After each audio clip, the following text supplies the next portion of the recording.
(1989년 11월 9일) 세계사에 크게 기록될 엄청난 사건이 발생했다. 베를린 장벽이 무너진 것이다.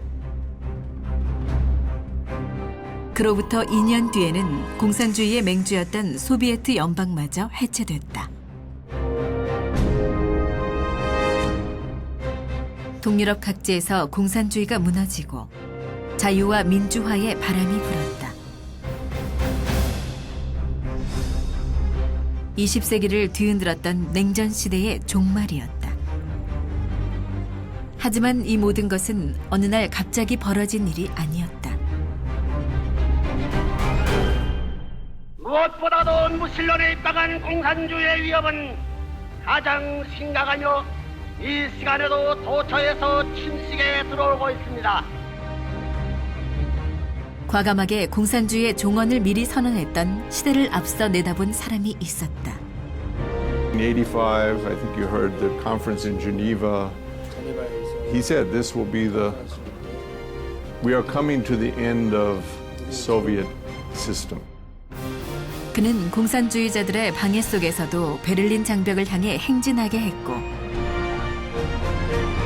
과감하게 직접 철의 장막 안으로 뛰어들기도 했다. 그리고 동유럽 공산국가의 선교사를 파견해 공산주의 체제의 몰락을 촉발시키기도 했다. He was the first one, as far as I know, who absolutely announced that communism was finished. 소련과 동유럽을 넘어 북미와 남미에 이르기까지 전 세계 곳곳에서 펼쳐나갔던 냉전 종식 활동들. 거기에는 역사가 기록하지 못한 사람들이 있다. 냉전 종식 로드라 불리는 그 길 위에 여전히 살아 숨쉬고 있는 이들의 이야기를 들어본다.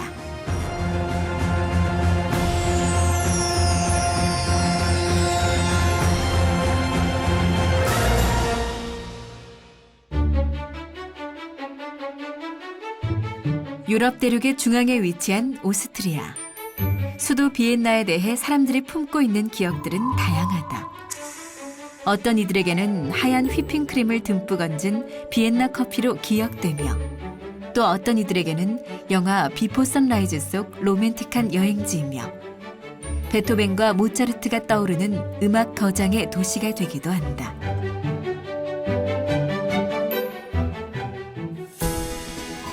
그런데 이 자리에 모인 이들에게 비엔나는 전혀 다른 의미로 다가온다.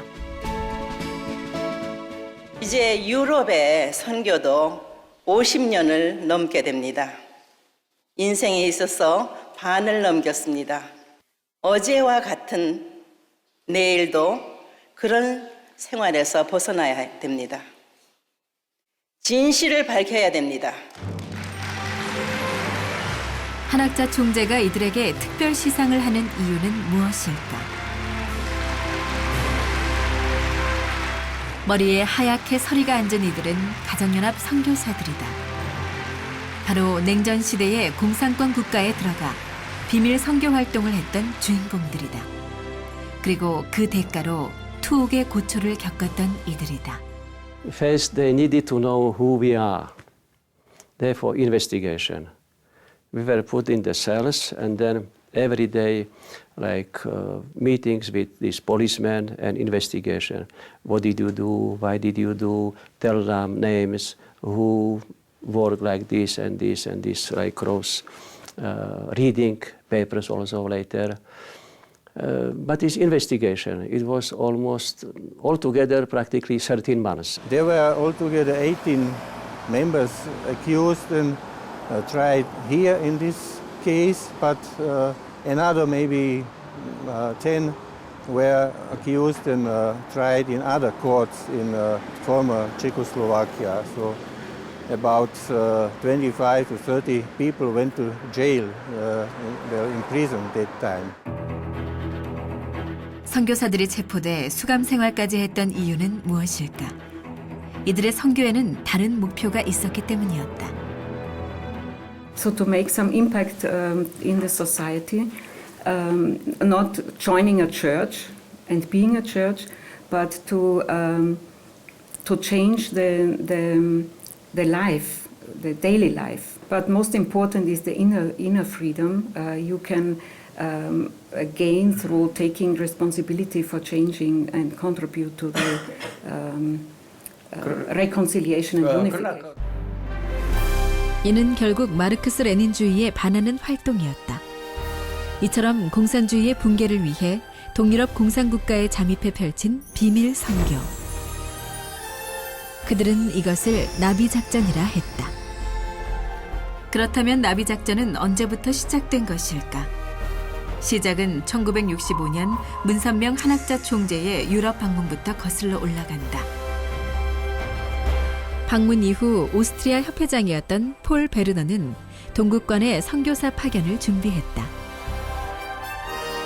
이때 선교사로 물망에 오른 이가 에밀리아 스테벌이었다.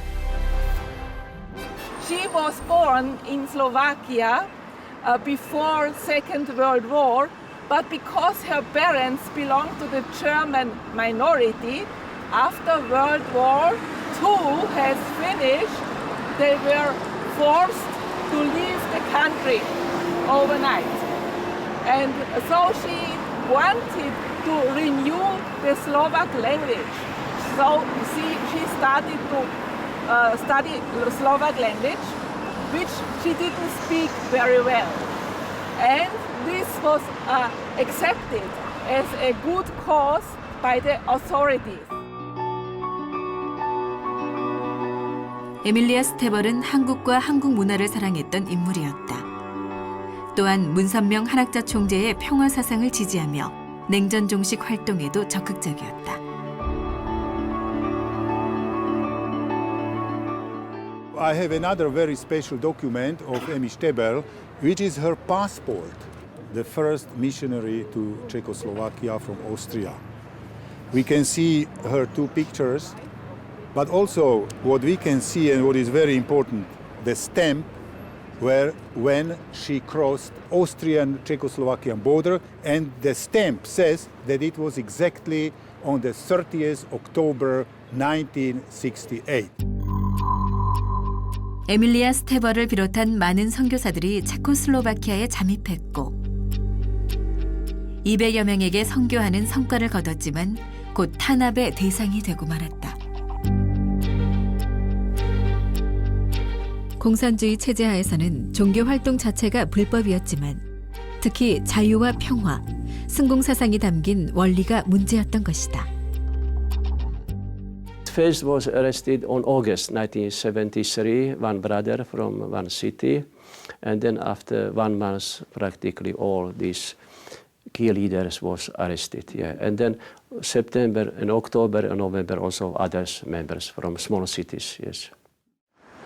This case was a so-called showcase, a political case that the Communist Party and the main committee of the party was watching this case every day, and we could do nothing, and also our lawyers could do nothing against this court because the sentences were already clear before the court case started.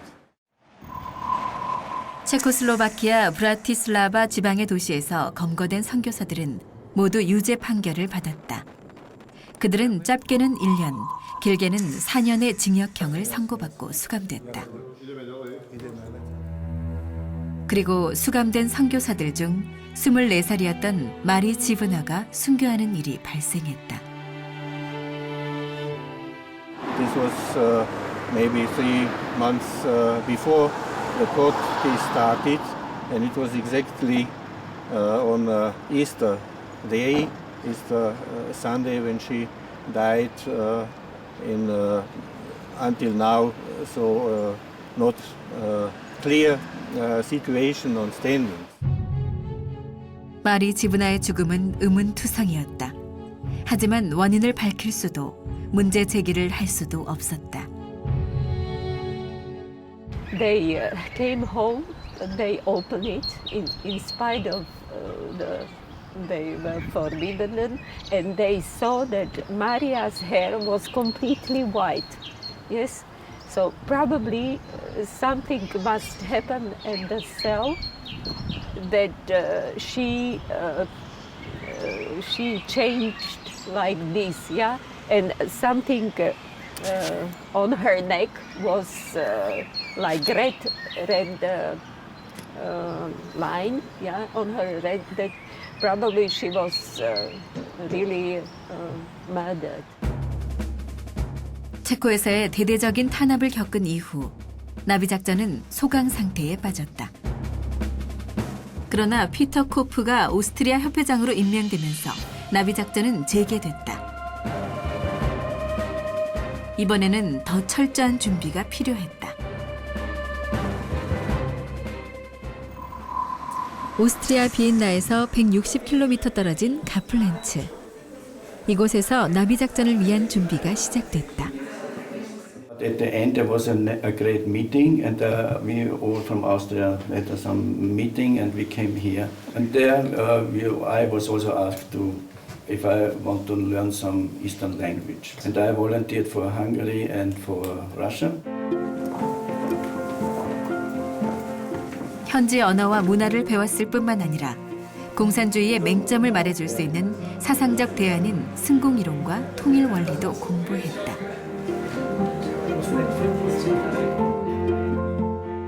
В то время было трудно, потому что, как вы сказали, что нужна виза. И был вариант, как студент, попасть туда на стипендию или по работе. And basically there were two ways to enter the countries. One way was to find a job in a company in these countries, or to go there as a student. One of our main goals was to integrate in these countries, to learn the language, the culture, and not be put in the prison, because there was this bad experience in Czechoslovakia before. And Peter Koch said we should not become martyrs who die in the prison, but we should work there. So we tried to integrate in the countries.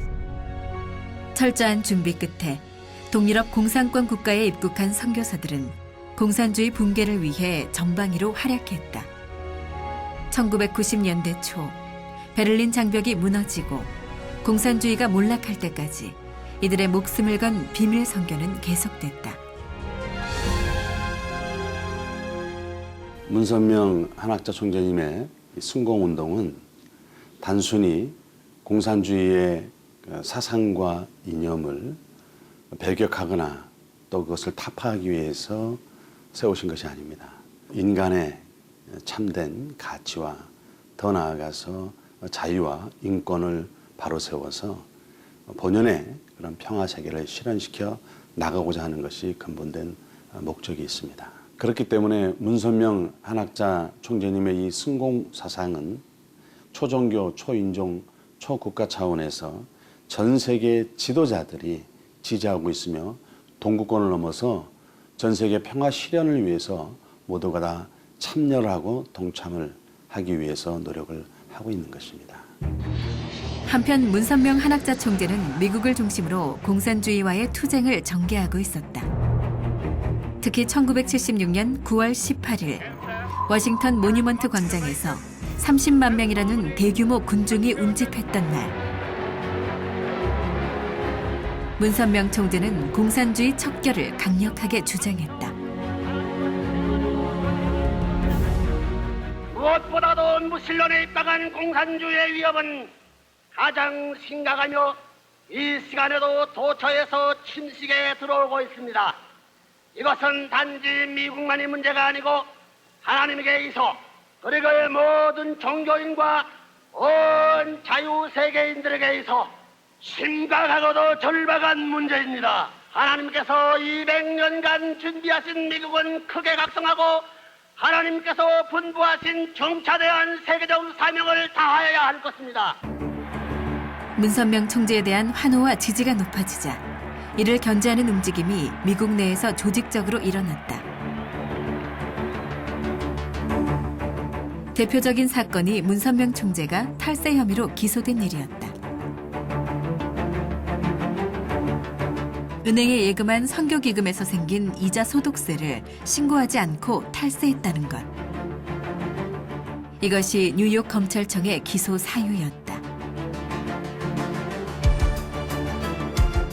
이에 대해 당시 미국 의회 인사를 비롯한 많은 이들이 종교적 편견과 탄압이라고 강력하게 비판했다. Echoes what I said 30 years ago when I chaired a hearing on the state of religious freedom in the Senate Judiciary Subcommittee on the Constitution.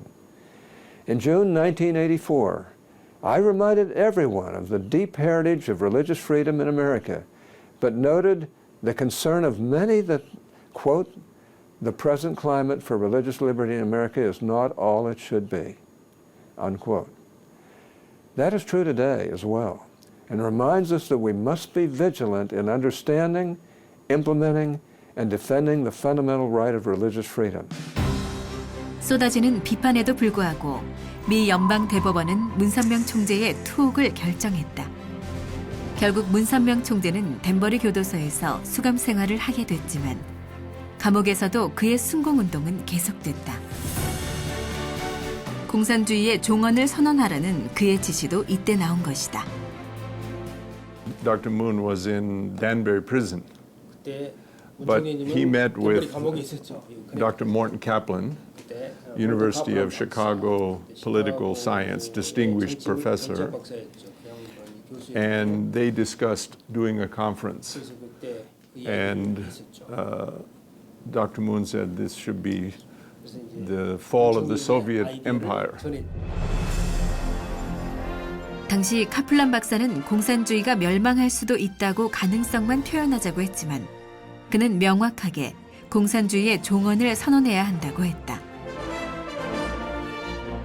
Dr. Kaplan was uncomfortable, but he thought about it over and then eventually agreed to that idea. So in Geneva, we had this major conference. Many scholars came from all over the world. 소련 제국의 몰락, 포스트 소련 시대를 위한 비전이라는 주제로 제네바에서 열렸던 세계 대회. 이 자리에서 나온 공산주의의 종언 선언은 참석했던 학자들뿐만 아니라 전 세계 언론에도 큰 충격을 줬다. He was the first one, as far as I know, who absolutely announced that communism was finished in the Soviet Union and that it would come down. It would fall from within. If we simply remained strong enough, it would fall from within. Then 4 years later, that happened.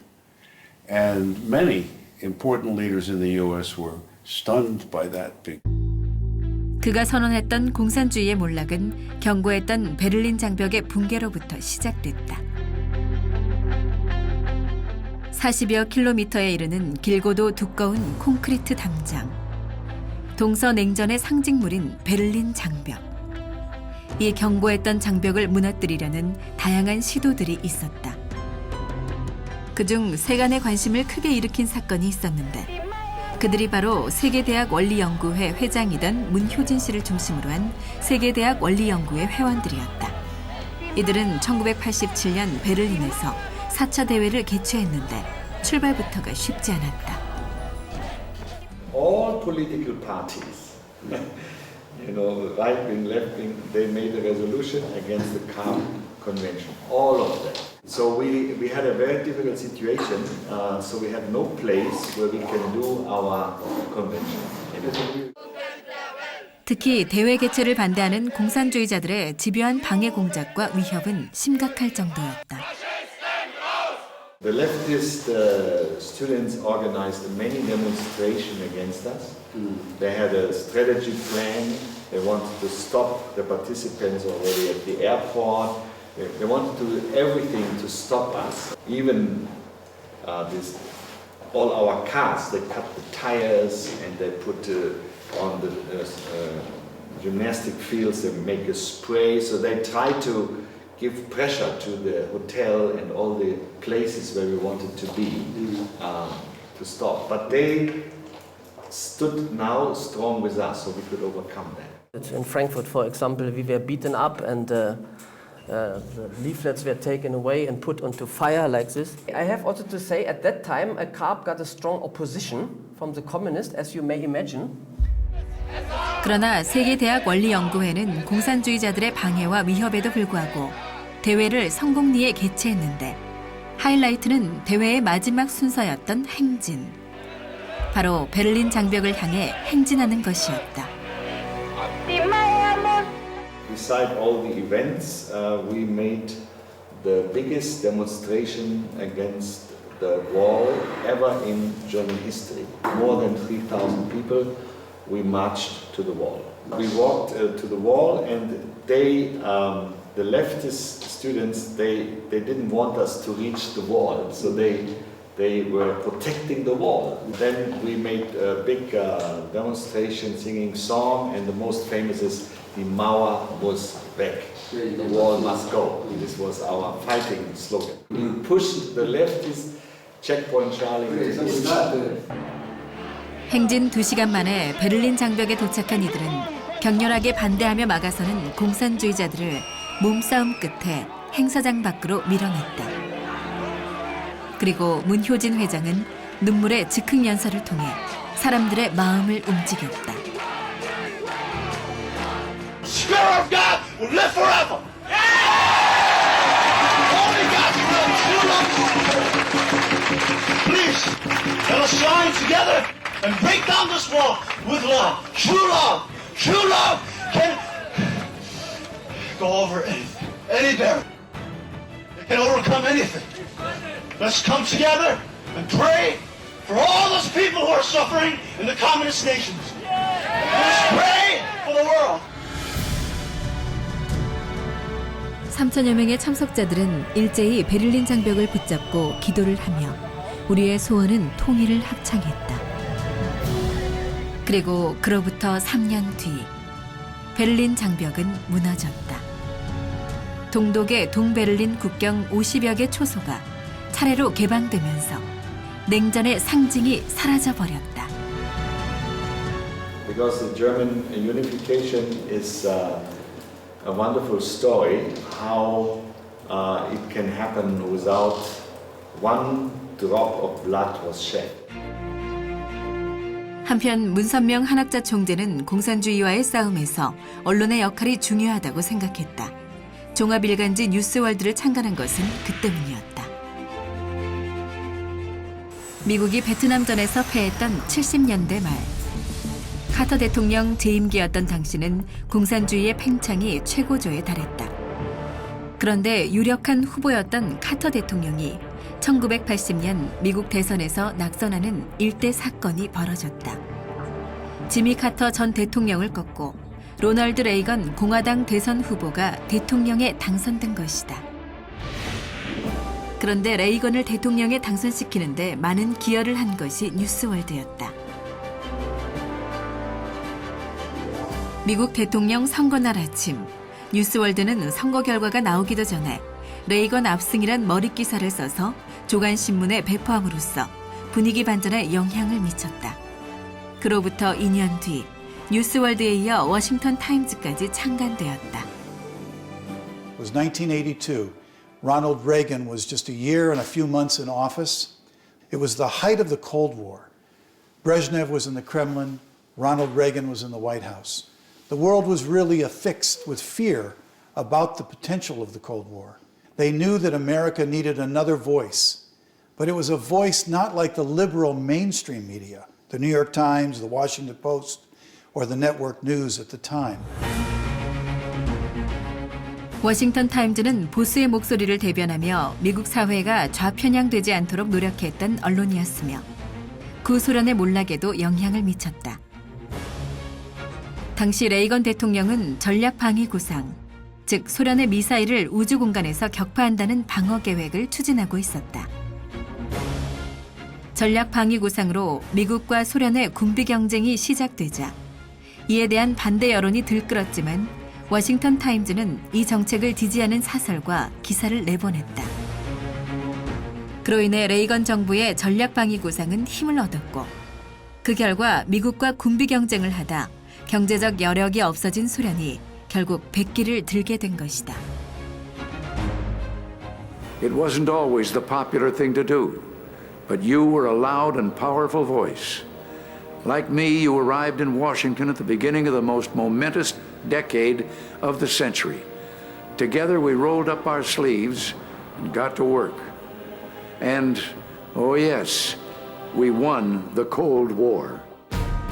문선명 한학자 총재는 영향력 있는 언론사를 만드는 것을 넘어 세계 언론계의 새로운 시대의 방향을 제시하기도 했다. 대표적인 것이 세계 언론인 회의였다. 1978년 뉴욕에서 첫 대회를 열었던 세계 언론인 회의를 모스크바에서 개최하는 성과를 냈다. 1990년 4월 8일 문선명 한학자 총재는 공산주의의 심장부 모스크바에 들어섰다. 그리고 고르바초프와의 회담이라는 역사적인 만남을 이뤄냈다. 승공주의자인 종교 지도자와 공산권의 수장의 만남은 그 누구도 상상하지 못했던 일이었다. Вы должны не забывать, что это был 90-й год, когда Горбачев еще и не представлял себе, что государства через год не будет. 그들은 고르바초프와의 회담을 통해 종교의 자유를 약속받았다. 그리고 개혁과 개방을 추진하는 고르바초프에게 힘을 실어줬다. At that moment, he would be the first one that would want to reach out and offer some type of help. That's really unusual because not many political leaders felt like that. When he went to Moscow and when he went to Pyongyang, in both cases, he was strong in what he said, but he was generous in how much he was willing to offer to build the bridge. 문선명 한학자 총재의 강력한 메시지는 소련 내 언론에 대서특필됐고 소련 국민들에게 신선한 충격을 안겨주며 점차 그 영향력을 확대해갔다. 이러한 분위기 속에서 그는 본격적으로 고르바초프 대통령을 돕는 활동을 시작했다. 그중 하나가 소련의 대학생 3,500여 명을 미국으로 초청해 특별 교육을 했던 일이다. When he met Gorbachev, his primary purpose, in my understanding, is to guide him toward post-Soviet world. And up until then, everyone is educated only Marxism. But Reverend Moon said we need religious freedom. In our educational system, we need character education based on religion and philosophical values. 대학생들은 다양한 세미나를 통해 토론을 했고 사상의 교류를 경험했다. 그것은 매우 충격적인 경험이었다.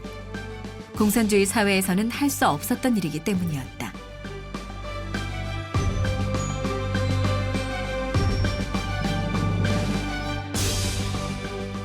Потому что, так как мой отец был связан с пропагандой коммунизма, ему нельзя было выезжать. Так как у меня родители химики, они связаны с химическим оружием, в общем, они подписывали подписку о невыезде.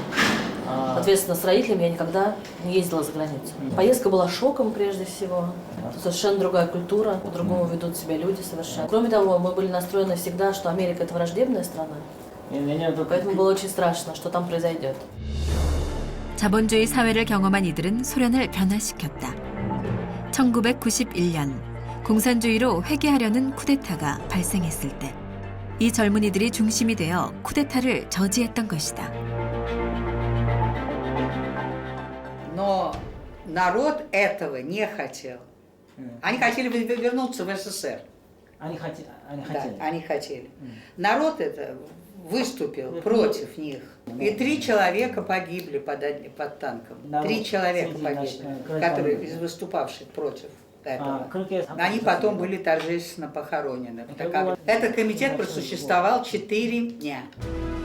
결국 쿠데타는 실패했고 공산당이 해산되는 결과를 가져왔다. 그리고 1991년 옐친 대통령의 러시아 공화국을 비롯한 여러 공화국이 소비에트 연방을 탈퇴하자 마침내 소련은 해체되었다. 1922년 탄생한 인류 최초의 사회주의 국가 소련이 70년 만에 역사 속으로 사라져버린 것이다. 한편 중남미에서는 공산주의가 빠르게 확산되고 있었다.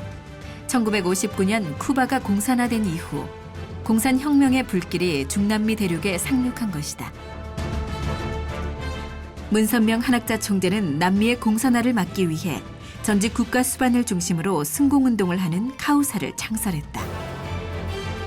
카우사를 통해 승공교육과 캠페인을 대대적으로 실시, 남미의 적화를 막는 데 크게 기여했고 당시 해방신학의 허상에 빠져 공산화되어 가던 중남미의 교회 분위기를 바꿨다. The response to causa in Latin America, sorry I have to go quickly, but basically the response was very positive. Ricardo de la Sierra, he's a very famous Spanish writer. And he died last year. He was also a minister of culture of Spain. But in one of his books, a book which deals with Marxism, this is a quote. It says, "It seems to me that the Causa Lecture Manual offers the best analysis of Marxism-Leninism in print." 카우사는 파라과이, 우루과이, 아르헨티나를 비롯해 남미 전역을 순회하며 연달아 세미나를 열었는데 가는 곳마다 크게 환영받았다. 1960년대 말부터 꾸준히 이어갔던 남미 정상들과의 회담이 카우사의 성공적인 활동에 큰 역할을 했다. Pero que sin embargo podíamos entendernos y compartir muchos valores fundamentales. Defensa de la familia, defensa de la convivencia de las religiones, defensa de la paz. 카우사가 가톨릭 국가인 남미에서 공산주의를 몰아내는 일에 앞장서자 로마 교황청에서도 격려를 아끼지 않았다. 카우사는 워싱턴 타임스, 국제승공연합과 더불어 공산주의를 붕괴로 이끄는 삼두마차였다. 한편 한반도는 해방 이후부터 줄곧 전쟁의 위협과 좌우익의 이데올로기 대립이 계속되고 있었다. 1960년대에 들어서면서 북한은 조총련을 앞세워 일본에서 공산주의 활동을 적극적으로 전개했다. 문선명 한학자 총재는 일본 전역에서 승공대회를 열어 공산주의의 실상을 알렸고 그 결과 공산당 국회의원을 낙선시키는 파란을 일으켰다. 86년도 7월 달에 그 동시 선거가 있었거든요. 주참 선거가 있었는데 그때 많은 승공파 국회의원이 당선했습니다. 일본 공산당들이 저희들이 열심히 운동했기 때문에 그 선거에서 졌다고 하는 것을 인정한 적도 있고. 한편으로는 분단 이후 처음이었던 조총련 동포의 미국 방문에 이어 고국 방문까지 성사시켰다. 특히 1974년 조총련 동포의 고국 방문은 냉전 시대 남북 대화로 가는 디딤돌을 놓는 쾌거였다. 남북 간의 대화와 화해의 물꼬는 텄지만 긴장과 갈등, 그리고 화해로 이뤄지는 악순환은 여전히 반복됐다. 소련이 붕괴된 1991년 문선명 한학자 총재는 체제 위협을 심각하게 느끼고 있을 북한이 오판할 수 있다고 생각했다. 또다시 민족적 불행이 올 수도 있다고 생각했던 그들은 북한과 대화하기 위해 다각도로 노력했다. 기술 협력을 통한 동반 성장이라는 명목으로 독일의 우수 공업 기술을 남북한이 동시에 공유하자는 제안은 북한을 대화의 장에 끌어내는 하나의 중요한 계기가 되었다.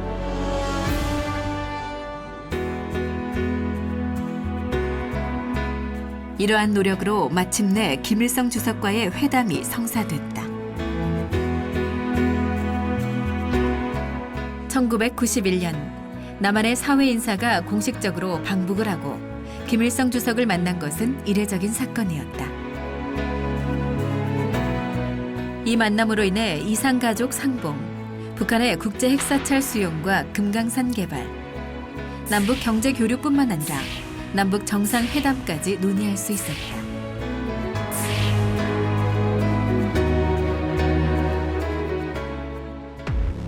전 세계 곳곳을 누비며 활발하게 펼쳤던 문선명 한학자 총재의 냉전 종식 활동은 목숨을 건 일이기도 했다. 최근 종교 갈등으로 인한 세계 각국에서 발생하고 있는 테러. 그들도 테러의 위협에서 비껴갈 수 없었다. 1976년 1월 23일 프랑스 파리의 빌라 오블레 교회에서 폭탄 테러가 발생했다. 며칠 뒤 1월 29일에도 시위대 약 300명의 습격으로 프랑스 르네의 전도서 기물이 파손됐다. 미국에서는 납치와 암살 시도도 끊이지 않았다. 1984년 11월 27일 미국 연방수사국 FBI는 납치됐었던 워싱턴 타임즈의 사장 박보이 씨를 구출했으며 납치범들을 체포했다고 밝혔다. 문선명 한학자 총재는 숱한 테러의 위협에도 불구하고 냉전 종식 활동은 끝내 멈추지 않았다. 냉전이 계속되는 한 인류의 평화는 요원하다고 믿었기 때문이었다. 미국에서 남미에 이르기까지 공산주의의 심장부인 소련과 동유럽 구석구석, 그리고 한반도와 일본에 이르기까지 이어지는 냉전 종식 로드에는 공산권 대표 인사들과의 만남이 있었다. 승공운동의 수장이자 종교 지도자인 그들이 어떻게 공산주의 국가의 대표들을 만날 수 있었던 걸까? Этот визит и эти встречи не могли бы быть реализованы, если бы мы акцентировали внимание на его антикоммунизме. Мы акцентировали внимание на то, что он призывает к миру во всем мире. Религиозное движение и главный постулат движения Муна было именно в этом, в том, что он призывал к миру всех народов Земли. Доктора Муна почему уважаю и буду уважать его покойно, потому что он был за мир во всем мире. Он хотел, чтобы не было войн между народами. Мун хотел, чтобы люди жили как одна семья. Всегда буду это распространять, потому что это моя идеология. Преподобный Мун был великим учителем. Великим учителем. И то, что он делал со своей командой, с тем окружением, было легко понять, и это влияло на то, что мы делали у себя, на то, что в частности я делал. 바로 문선명 한학자 총재가 종교와 인종, 국가를 초월하는 비전을 제시했기 때문에 가능했던 것이다. 냉전 시대 그 이후 그들이 주창했던 초종교 평화 사상은 더욱 꽃을 피우고 있다. 한학자 총재는 공산주의가 무너진 뒤 가치관의 혼란을 겪고 있는 동유럽을 순회하며 가정의 중요성을 전파했다. 서양의 물질 만능주의가 확산되고 있는 중국에도 국제교육재단을 만들어 무너진 전통과 도덕과 정신 문명의 가치를 일깨우는데 힘을 쏟으며 냉전 시대 이후 새로운 비전을 만들어갔다.